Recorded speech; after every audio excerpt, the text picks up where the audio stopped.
अस्सलाम वालेकुम नाज़रीन, सौरा बरकतार से मुखातिब है। 2-3 अहम तरीन खबरें हैं, लेकिन लाहौर हाई कोर्ट के अंदर आज बड़ी ही ड्रामाई सूरत हाल हो गई। यानी एक तरफ खबरें रिपोर्ट होना शुरू हो गई कि शायद अभी से कुछ देर बाद इमरान खान को गिरफ्तार कर लिया जाएगा। फिर आधे घंटे बाद खबरें रिपोर्ट हुई कि लाहौर हाई कोर्ट नारों से गूंज उठी और वकला और इमरान खान तहरीक इंसाफ के कारकुनों ने इमरान खान के हक में बड़ी एक तादाद में लोग मौजूद थे और उन्होंने बहुत ज्यादा नारे बुलंद किए हैं। फिर एक और खबर रिपोर्ट होना शुरू हो गई कि आज मुअज़्ज़ज़ जजेस ने लाहौर हाई कोर्ट में खुद इमरान खान को रूट समझाया है कि आपने कौन सी सड़क लेनी है, पहले किधर जाना है, फिर किधर जाना है, फिर किधर जाना है। ये भी अनप्रेसिडेंटेड है, गैर मामूली है। और हामिद मीर साहब ने एक इंकशाफ किया है,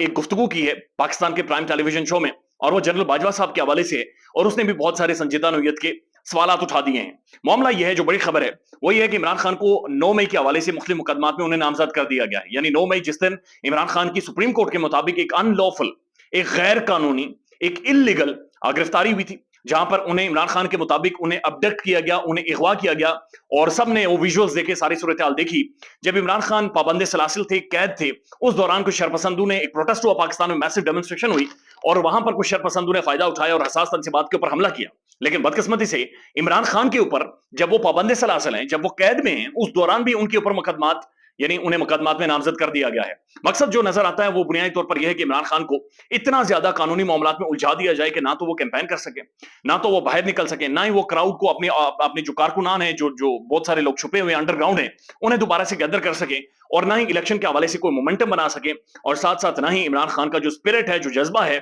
जो अभी भी उनकी एनर्जी बाकी है, वो उस तरह से कायम रहे, और इमरान खान को मुख्तलिफ पाकिस्तान के शहरों में घुमाया जाए और इतना थका दिया जाए कि उसका स्पिरिट एक बैडली, एक बुरी तरह से इमरान खान के स्पिरिट को बुनियादी तौर पर हर्ट किया जाए। मामला इमरान खान आज लाहौर हाई कोर्ट गए, और वहां पर उन्होंने एक प्री अरेस्ट बेल, यानी अरेस्ट से पहले की जो जमानत की दरखास्त है वो दायर की, और ये जीएचक्यू और दीगर जो हसास तनसीबात के ऊपर हमले हैं और जो केसेस इमरान खान के ऊपर किए गए हैं उनके हवाले से थी। लेकिन लाहौर हाईकोर्ट के 2 रुकनी बेंच ने दरखास्त पर एतराजात लगाते हुए नाकाबिल समात करार दे दिया। यानी जब यह खबर रिपोर्ट हुई कि जो 9 मई के वाकयात, 9 मई वाले जो केसेस इमरान खान के ऊपर किए गए हैं,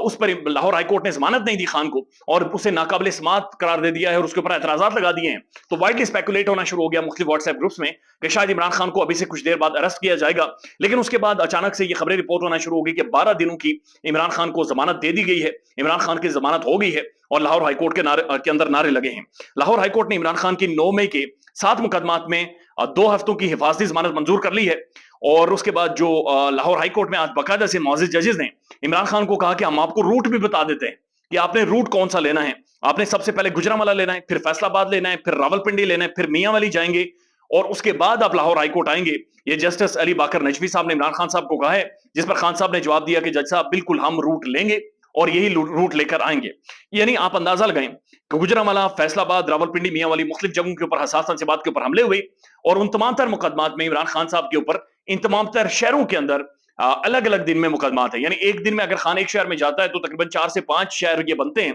तो 4 से 5 दिन वीक के यानी इमरान खान के सफर में ही लगेंगे, मूवमेंट्स में लगेंगे, और इन तमाम तर शहरों में इमरान खान ने जाकर अदालत में पेश होकर वहां पर बेल करवानी है। तो कानूनी जो लैक्यूनाज है पाकिस्तान में, उनमें उलझा दिया गया, जो कि लतीफ खोसा साहब की एक एप्लीकेशन मौजूद है, और दरखास्त उन्होंने लाहौर हाईकोर्ट में ही जमा करवाई है कि बराए मेहरबानी इमरान खान के तमाम तर केसेस को एक जगह पर इकट्ठा किया जाए, ताकि हमें पता तो चले कि कितने केसेस हैं, और उसके बाद उन्हें सुना जाए। क्योंकि ऐसा हो नहीं सकता कि एक बंदे के ऊपर 200-250 केसेस हो और वो पूरे पाकिस्तान में घूमता रहे, कभी एक जमानत के लिए, कभी दूसरी, और फिर दोबारा से ये सारा सिलसिला दोबारा से शुरू हो जाए। मुअज़्ज़ज़ जजेस इंस्टेड के रूट समझाएं। मेरे ख्याल में उन्हें पहले तो इन केसेस की तह तक पहुंचना चाहिए कि क्या वाकई ये केसेस ठीक है, फैब्रिकेटेड 2 नंबर केसेस तो नहीं है। लेकिन बदकिस्मती से पाकिस्तान में इतना कोई सोचता नहीं है, बल्कि कानूनी जो लैक्यूनाज है उनमें उलझा दिया जाता है। हामिद मीर साहब ने एक दावा किया है, और पाकिस्तान के प्राइम टेलीविजन में किया है। उन्होंने कहा कि जनरल बाजवा साहब अक्सर हम साफियों को बुलाते थे और सियासी मामलात के ऊपर और मईशत के ऊपर बड़ी, यानी खुलकर बातचीत करते थे, बड़ी गुफ्तगू करते थे और बड़े शौक से गुफ्तगू करते थे। यानी वो उस वक्त के पाकिस्तान की मजबूत तरीन, ताकतवर तरीन फौज के सिपह सालार थे। पाकिस्तान एक सिक्योरिटी स्टेट है, पाकिस्तान के पड़ोस में दुश्मन बैठे हुए हैं। लेकिन जनरल बाजवा साहब को सियासत के अंदर बड़ी उन्हें उनकी उनकी हामिद मीर साहब के मुताबिक उनकी दिलचस्पी थी। हामिद मीर साहब कहते हैं कि जनरल बाजवा साहब ने एक दफा हमें बुलाया और सियासी मामलात पर बातचीत करते हुए हमें कहा कि लाहौर के अंदर ये जो ऑरेंज लाइन मंसूबा है, इसमें शहबाज शरीफ ने बतौर सीएम एक बहुत बड़ी कंपनी के साथ मिलकर असल में करप्शन की है और 45% किकबैक खाएं। यानी हामिद मीर कह रहे हैं कि जनरल बाजवा उस वक्त के आर्मी चीफ ये बताते थे साथियों को کہ جو شہباز شریف صاحب ہے جو اس وقت کے وزیر اعظم ہے ملک کے، انہوں نے جو اورنج لائن کا منصوبہ ہے اس میں ایک چائنیز کمپنی کے ساتھ مل کر اصل میں پیسے کھائیں، رشوت لی ہے اور کک بیکس لیے اور 45% تک اس کے اندر سے 2 نمبری کر کے پیسے نکالیں۔ یہ اس وقت کے آرمی چیف بات چیت کر رہے ہیں۔ عمران خان کی اب تقاریر سنیں تو خان صاحب بھی یہ کہتے ہیں کہ مجھے اس وقت کے اسٹیبلشمنٹ ہی بتاتی تھی کہ کون کتنا کرپٹ ہے، اور جب میں نے ان کرپٹ لوگوں کے خلاف اقدامات کرنے کی کوشش کی تو پھر سارا ملبہ نیب نیازی گٹھ جوڑ اور مختلف چیزوں کے ذریعے ہمارے اوپر ہی ڈال دیا گیا۔ اس کے بعد حامد میر صاحب کہتے ہیں کہ جنرل باجوہ صاحب اکثر اسد عمر کے بارے میں کہا کرتے تھے کہ یہ معیشت کے بارے میں جانتا ہی نہیں ہے، اسے سمجھ ہی کوئی نہیں ہے اور میں لازمی طور پر اسے سائیڈ لائن کرواؤں گا۔ یہ اس وقت کے آرمی چیف اس وقت کے وزیر خزانہ کے بارے میں کہہ رہے ہیں کہ میں اسے سائیڈ لائن کرواؤں گا۔ یعنی معیشت کا اور آرمی چیف کا کیا تعلق ہے؟ یعنی تجاویز دی جا سکتی ہیں، فیسیلیٹیٹ کیا جا سکتا ہے، سہولیات دی جا سکتی ہیں، لیکن اس طرح سے یہ ساری چیزیں اس نے بڑے سنجیدہ نوعیت کے سوالات اٹھا دیے ہیں۔ پھر حامد میر صاحب نے کہا کہ احسن اقبال صاحب کو بڑی محتاط گفتگو کرنی چاہیے۔ آپ کو یاد ہوگا کہ احسن اقبال صاحب نے ایک ٹیلی ویژن شو میں یہ کہا کہ 2018 میں شاید چائنا نے کنسرن شو کیے تھے کہ عمران خان یا تحریک انصاف اقتدار میں نہ آئے، اسے سی پیک کی جو پیس ہے سلو ہو جائے گی، اور پھر اسٹیبلشمنٹ نے انہیں گارنٹی بھی دی تھی۔ اور ظاہر سی پیک کے اوپر پاکستان میں سیاست نہیں ہونی چاہیے، لیکن بدقسمتی سے یہاں پر ہوتی ہے، جس کے جو چائنیز کاؤنسلر جنرل ہیں انہوں نے تردید کر دی تھی۔ حامد میر صاحب نے کہا کہ احسن اقبال صاحب یہ کیسے گفتگو کر سکتے ہیں